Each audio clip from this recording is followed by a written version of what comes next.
Au plaisir de vous retrouver pour ce rendez-vous de l'information sur Star 21, les titres du journal. Des grèves en suspens dans le secteur éducatif guinéen, d'un côté le SLEG et de l'autre le syndicat national autonome de l'enseignement supérieur et de la recherche scientifique. Une situation que dénoncent les parents d'élèves. Et puis en sport, c'est la fin de rêve pour deux jeunes Guinéens du Silicadé qui ont été recalés suite au test de compatibilité effectué qui s'est avéré non concluant. En interactualité, les Israéliens ont voté ce mardi pour élire leurs membres du Parlement. Le décryptage de cette actualité à suivre dans cette édition. C'était là les principales articulations.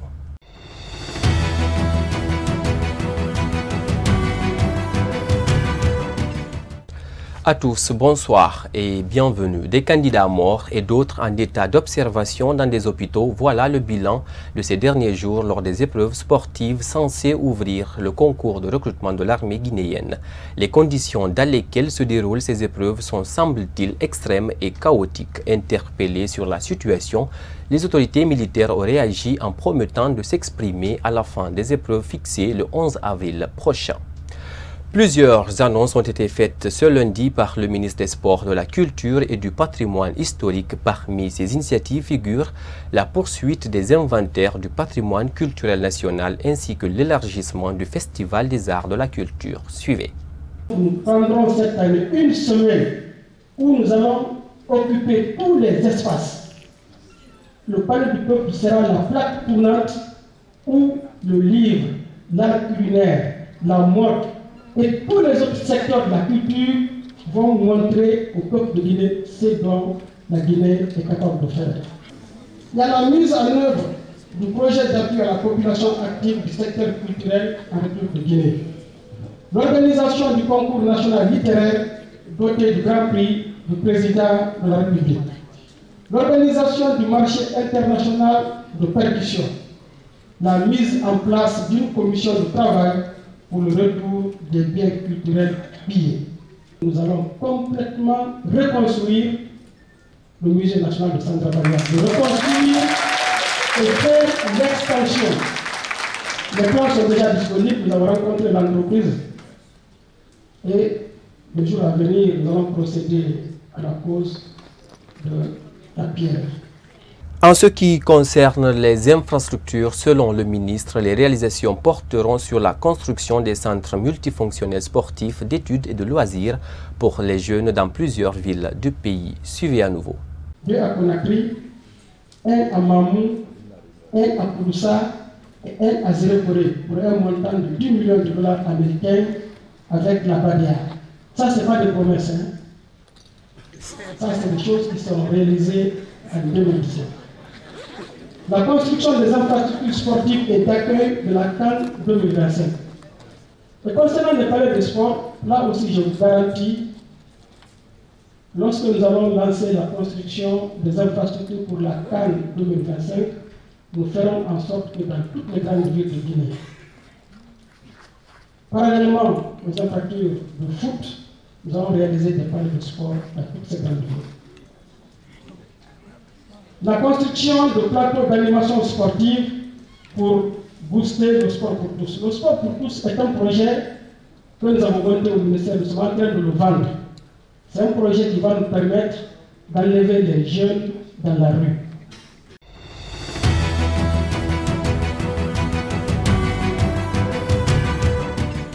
Je vous le disais au sommaire, l'éducation guinéenne tend vers une nouvelle crise. La quiétude de ce secteur qui avait été frappé pendant 3 mois est de nouveau menacée par le SLEG qui exige le respect strict du protocole d'accord du 10 janvier dernier. Aminata Keita, explication. Près de 4 mois, la capitale guinéenne a vibré au rythme des manifestations scolaires. Le système éducatif guinéen était quasi paralysé. Pour cause, l'abandon des classes par les syndicats libres des enseignants et chercheurs de Guinée, qui réclamaient 8 millions de francs guinéens comme salaire de base. Toutefois, l'accord signé entre l'État et le SLEG le 10 janvier dernier ne serait pas respecté. D'où la menace de grève du SLEG pour ce mercredi. Cet activiste de la société civile pointe du doigt l'État. Ce n'est pas parce que leurs enfants ne sont pas en Guinée qu'ils vont sacrifier toute une génération. Parce que ça, c'est un sacrifice. Je pense bien s'ils avaient leurs enfants en Guinée, ils n'allaient pas accepter à chaque fois qu'on parte en grève. C'est parce qu'une bonne partie de ces ministres, les hauts cadres, les hauts dignitaires du gouvernement ont leurs enfants dans de grandes universités, dans de grandes écoles. Et ceux qui n'ont pas la possibilité de les envoyer à l'extérieur, ils sont à l'école française où ça étudie à tout temps à partir du mois de septembre. Du côté des parents d'élèves, ils déplorent les conditions de vie des enseignants guinéens. Je sais que les enseignants souffrent énormément parce que je l'ai pratiqué. Je connais le salaire de ces fonctionnaires-là et c'est vraiment pitoyable. Ils n'ont pas dit net qu'ils... par exemple, ils ont parlé de 8 millions de salaires de base, mais ils ont dit que c'est à discuter. C'est à discuter. Ce n'est pas mordicus qu'ils vont avoir les 8 millions. Je pense que le gouvernement... que tous les acteurs impliqués dans cette clause devraient sortir cette fois-ci de cette crise. Toutefois, pour éviter l'escalade de violence, cet autre parent d'élèves interpelle les décideurs. Il faut que le gouvernement accepte de se comprendre avec SLEG. Ça fait plus de 3 ans maintenant qu'ils sont en train de parler de la même chose. Dire que demain c'est grève, après-demain c'est suspendu, demain c'est ça. Je pense qu'en tant que parent d'élèves, je pense bien que ce n'est pas normal. Ça perturbe l'éducation de nos enfants. Une situation qui inquiète les Guinéens car les examens nationaux sont attendus dans 2 mois. Il faut préciser que le syndicat libre des enseignants et chercheurs de Guinée a effectivement lancé leur grève générale illimitée qui va débuter à compter de ce mercredi 10 avril 2019 sur toute l'étendue du territoire national. Après le SLEG, le syndicat national autonome de l'enseignement supérieur et de la recherche scientifique menace à son tour de déclencher une grève générale illimitée dans toutes les institutions d'enseignement supérieur public du pays. Suivez. Le syndicat national autonome de l'enseignement supérieur et de la recherche scientifique exige la présence effective des agents recenseurs indépendants dans les institutions d'enseignement supérieur et les centres de recherche scientifique pour le recensement et que la supervision soit assurée par les structures à la base du SENASUR. La publication immédiate de l'arrêté d'engagement des 451 homologues avec une prise en charge à partir de janvier 2019. La publication immédiate de l'arrêté d'abrogation du licenciement des 7 anciens chercheurs de l'Université de Kindia. Le retour de l'arrêté conjoint numéro 2356, MERS ministère de l'économie et des finances, CAP, le 4 août 2017, portant valorisation des primes, indemnités et avantages spéciaux accordés aux anciens chercheurs et chercheurs, faute de quoi ils se réservent le droit de déclencher une grève générale et illimitée dans toutes les institutions d'enseignement supérieur et les centres de recherche scientifique. Sur un tout autre plan, des plateformes de la société civile guinéenne se sont montrées solidaires aux victimes de massacres au Mali à travers une déclaration. La plateforme des jeunes leaders de l'Axe pour la démocratie et le développement et le Forum des civils guinéens ont condamné les exactions commises sur une communauté au centre du Mali avant d'interpeller les chefs d'État africains. Je vous propose de suivre Ibrahima Aminata Diallo au micro de Alpha Bakar Sank. La présence de la PJDD, c'est dans les actes. Ce n'est pas parce que nous ne partageons pas les valeurs de ce forum. Nous avons dit, conformément à la loi, le moment venu, s'il s'agit de manifester, nous sommes prêts à manifester avec eux, mais avec notre... Parce qu'on est autonome, on est une plateforme, on a plusieurs structures, nous manifesterons avec eux le moment venu. Mais on n'est pas obligé d'aller à la PQD. Ce n'est pas une obligation. Cela ne veut pas dire que celui qui n'est pas avec moi, il est contre moi. Loin de là, on n'est pas contre, on est pour. Dans la même logique, la plateforme qui fédère les jeunes leaders de l'Axe, en abrégé PJDD, a brillé par son absence pendant le lancement du Front national pour la défense de la Constitution. Interpellé ce matin par notre rédaction, le président de la dite plateforme se dit solidaire à cette démarche tout en gardant leur statut d'indépendance. Vous avez remarqué, le 23 mars, c'était le Mali et on est à une semaine presque, c'est le Burkina. Donc cela doit interpeller tout un chacun et amener chacun à s'indigner parce que nous estimons que trop c'est trop. Ils ont été tués injustement et arbitrairement. Pourquoi personne ne parle? Pourquoi la justice de la CEDEAO ne réagit pas? Pourquoi les chefs d'État de la sous-région ne réagissent pas? C'est dans ce cadre-là que nous avons dit, pour que la communauté nationale et internationale, on les prenne en témoin, que ce qui se passe aujourd'hui au Mali a commencé à gagner le Burkina. Et ça risque de gagner toute la sous-région et pourquoi pas tout le continent africain. Au-delà de ces déclarations, nous sommes en train de réfléchir sur une stratégie de mobilisation des fonds. D'accord? Et cette mobilisation des fonds nous permettra d'avoir une délégation guinéenne qui va se rendre auprès des déplacés maintenant. Parce que ceux qui n'ont pas été tués se sont déplacés.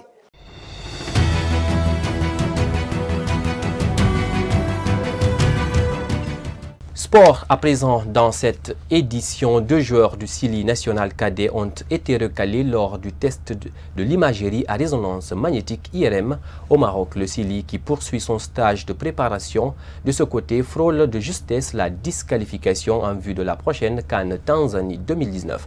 Aliou Diallo pour plus de précision. Qualifié pour la 21e édition de la Coupe d'Afrique des moins de 17 ans Tanzanie 2019, le Sili national cadet poursuit actuellement son stage à El Zadida au Maroc. Les nouvelles ne sont pas rassurantes de ce côté. Après les éliminatoires difficiles, au cours de laquelle il a été amputé de 6 joueurs grâce aux résultats de l'IRM, l'imagerie à résonance magnétique, la Fédération guinéenne de football a pris soin de faire le test pour les 25 joueurs présélectionnés pour la CAN avant de s'envoler pour le Maroc. À la grande surprise, plusieurs jeunes ont été écartés du groupe et remplacés par d'autres. Informé de cette situation, le président de la Fédération guinéenne de football a aussitôt dépêché son secrétaire général pour permettre aux jeunes de reprendre le test. Résultat final, 2 joueurs ont été recalés et la Guinée frôle de justesse la disqualification pour la CAN tanzanienne 2019. Beaucoup d'interrogations se posent aujourd'hui dans le monde du football guinéen. Comment peut-on sacrifier l'intérêt de toute une nation au profit du personnel? Le sélectionneur Maléa Camara et son staff sont remis en cause. Une délégation de la Fédération guinéenne de football est attendue dans les prochains jours dans la capitale marocaine. 17e journée du championnat national de Ligue 1 guinéenne de football professionnel, le Afia FC n'a pas pu faire mieux qu'un match nul de 0 but partout dans le derby de Dixine devant le Satellite FC à Boké. Le Wakria a pris le large sur l'éléphant de Koléa. Abdoulaye Momo Fofana nous fait le point. Le Afia FC a reçu ce lundi le Satellite de Guinée au compte de la 17e journée du championnat national de Ligue 1 guinéenne de football professionnel. Beaucoup de changements ont été effectués dans le 11 de départ de Pascal Baruzakis, qui fêtait sa première sur les bancs du Afia FC. Dans les buts, Eli Wendounou a pris la place de Serge Michop. Dans l'entrejeu, Ismaël était aussi titulaire pour la première fois cette saison. Les Verts et Blancs de Dixine vont montrer beaucoup plus d'envie, mais Bouba Kamara va manquer de lucidité dans le dernier geste. 0 but partout, c'est le score à la pause. Au retour des vestiaires, Barizakus va effectuer quelques changements. Ibrahima Silla et Mohamed Cheikh Kamara vont faire leur entrée en jeu. Le Afia va continuer à pousser, mais sans réussir à trouver le fond des filets. C'est sur le score de 0 but partout que l'arbitre va mettre un terme à la rencontre. Je pense qu'aujourd'hui, même les précédents matchs, je pense qu'aujourd'hui ce qui nous manque c'est l'efficacité. Là vous avez bien vu le match, il y a juste une équipe qui a joué et l'autre qui a complètement refusé le jeu. On a des occasions, on ne marque pas, finalement il faut travailler, il y a beaucoup de boulot. Pour l'entraîneur du Satellite FC, le Afia reste un gros morceau du championnat. Obtenir un point reste un bon résultat. On a un point, on fait une belle opération, je pense que ça a marché. Si on a un défaut, on pêche toujours à la finition. Vous avez vu nos attaquants, ils sont constants, mais on n'arrive pas, ils pèsent lourd sur la défense, ils jouent bien, ils sont puissants, mais on n'arrive pas à concrétiser. Toujours au compte de cette 17e journée, la SAC s'est imposée à Ségiri face au Félostar de la Baie sur le score de 2-1 à Boké. Le Wakria a pris le dessus sur les éléphants de Koléa, score final 3-1. Au classement, Santoba est premier avec 30 points, suivi du Orea qui a 26 points. L'Escaloum est 3e avec 25 points. Le Afia est 4e avec 24 points. En bas du tableau, l'Asfag est 13e avec 16 points. Et la Renaissance de Bonfi ferme la manche avec 14 points.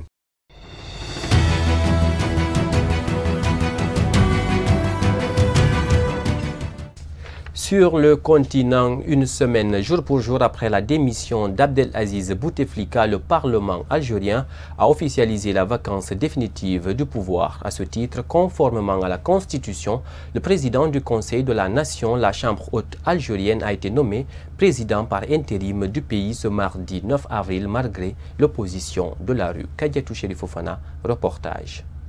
La mobilisation populaire se poursuit.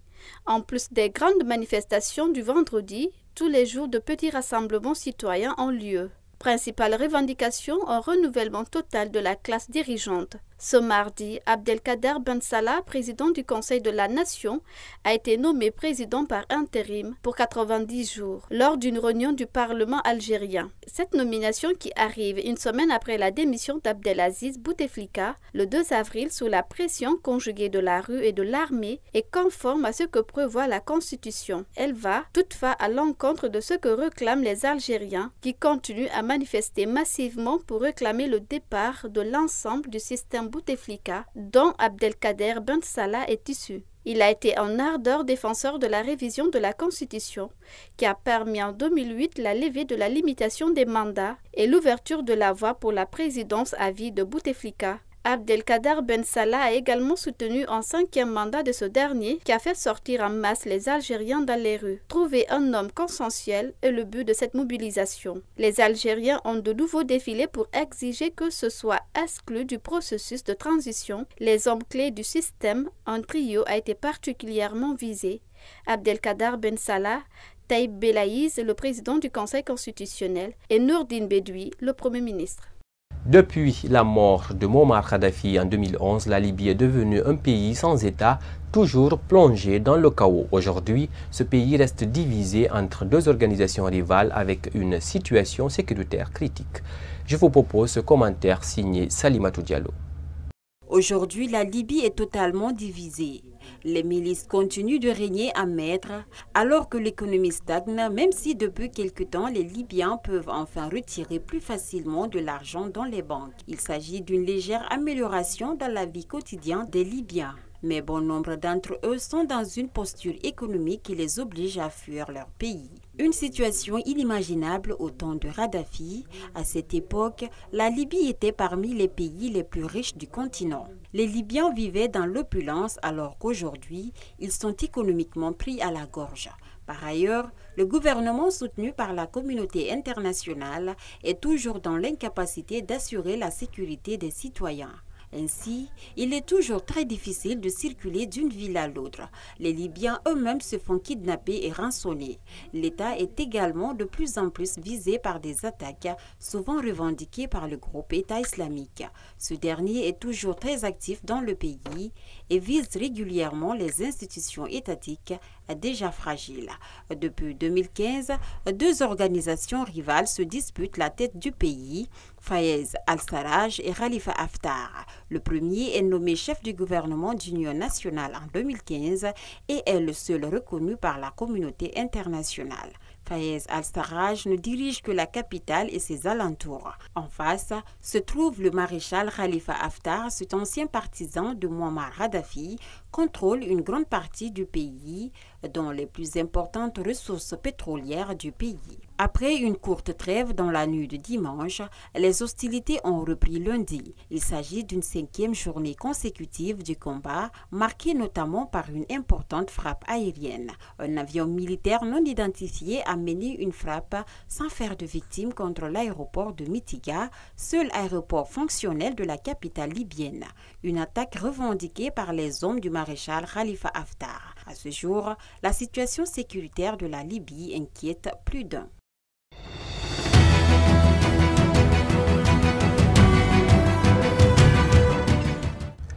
Je vous le disais au sommaire, quelques 6,3 millions d'électeurs sont invités à se rendre aux urnes ce mardi 9 avril pour désigner les membres de la Knesset des législatives qui font figure de référendum sur la personnalité du Premier ministre. La domination idéologique et la politique de droite devraient confirmer au terme d'une campagne d'une rare violence sans véritable débat de fond. Mariamba, décryptage.